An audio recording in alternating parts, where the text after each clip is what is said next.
Welcome to the Slop Farm. Enjoy the video. In this video, I will explain how to cook vegetarian beans.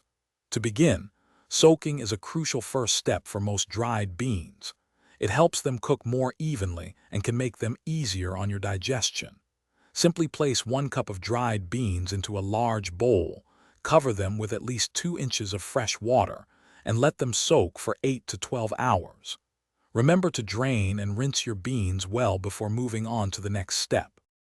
Once your beans are prepped, choose your cooking method, stovetop or pressure cooker.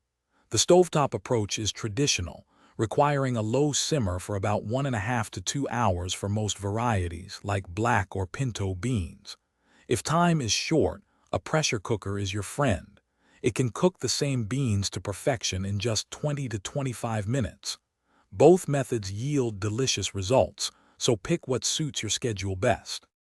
Now let's build some incredible flavor into your beans. A great starting point is to sauté aromatics.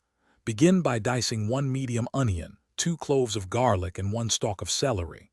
In a large pot or Dutch oven, heat 2 tablespoons of olive oil over medium heat, then add your chopped vegetables. Cook them gently for about 5 to 7 minutes until they are soft and wonderfully fragrant. This creates a fantastic foundation. After your aromatics are fragrant, add your rinsed beans to the pot with 4 cups of vegetable broth or water, ensuring they are fully covered. Bring the liquid to a boil, then reduce the heat to a gentle simmer, allowing the beans to cook slowly. Initially, add about 1/2 teaspoon of salt per cup of dried beans, but remember to adjust this later.